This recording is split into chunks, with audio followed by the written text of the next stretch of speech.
Assalamualaikum warahmatullahi wabarakatuh. Pelajaran kita pada hari ini iaitu pelajaran sejarah Islam darjah 6. Tajuk pelajaran Hijrah Rasulullah sallallahu alaihi wasallam ke Madinah. Objektif pelajaran kita pada hari ini ialah murid boleh menyimpulkan hijrah Rasulullah sallallahu alaihi wasallam ke Madinah dengan betul. Setelah 10 tahun Rasulullah sallallahu alaihi wasallam menyampaikan seruan Islam kepada orang-orang Mekah, kaum Quraisy semakin memberikan tentangan hebat kepada baginda.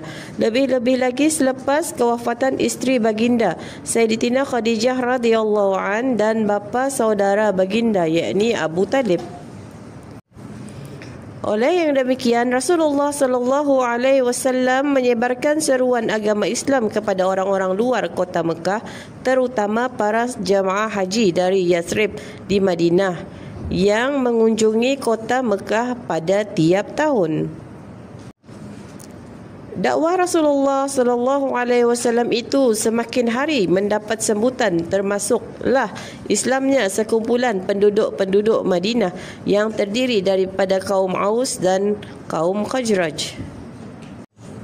Rasulullah sallallahu alaihi wasallam telah menghantar seorang sahabat yang pandai membaca Al-Quran dan tahu hal ehwal hukum Islam bernama Mus'ab bin Umair pergi ke Madinah untuk mengajar dan memimpin orang-orang Madinah yang telah memeluk Islam, di samping untuk berdakwah di Madinah.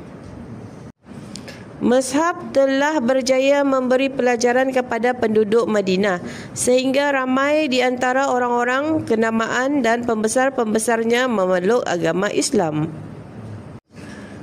Perkembangan penyebaran Islam di Madinah ketika itu telah membimbangkan kaum Quraisy Mekah dan mereka merasa terancam terhadap kepentingan mereka, khasnya dari segi kepimpinannya dan pengaruh serta kedudukan mereka di kalangan bangsa Arab.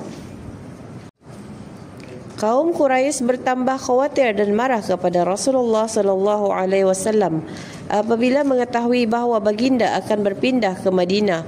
Mereka berkumpul dan bermesyuarat di sebuah rumah bernama Jannatul Nadwa dan mereka bersepakat hendak membunuh baginda. Pada malam keberangkatan Rasulullah sallallahu alaihi wasallam untuk menuju Madinah, baginda meminta Sayyidina Ali bin Abi Talib radhiyallahu an, sepupunya, supaya tidur di tempat tidurnya dengan menggunakan kain selimutnya. Sayyidina Ali bin Abi Talib radhiyallahu an menerima permintaan Rasulullah sallallahu alaihi wasallam itu dengan rela hati walaupun perkara itu membahayakan diri dan nyawanya. Pada malam itu rumah Rasulullah sallallahu alaihi wasallam dikepung oleh pemuda-pemuda Quraisy dengan pedang terhunus menunggu baginda. Walau bagaimanapun, Rasulullah sallallahu alaihi wasallam telah berjaya keluar dari rumahnya dengan selamat tanpa diketahui oleh sesiapa. Baginda keluar meninggalkan kota Mekah bersama-sama baginda Sayyidina Abu Bakar As-Siddiq radhiyallahu an, kemudian menuju ke Gua Thur yang jauhnya kira-kira 8 km dari kota Mekah dan mereka bersembunyi selama 3 hari. Peristiwa ini berlaku pada tahun 622 Masihi dan dari peristiwa tersebut bermulanya perkiraan tahun hijrah dalam Islam. Terima kasih kerana melayari channel Cikgu Husina. Assalamualaikum warahmatullahi wabarakatuh.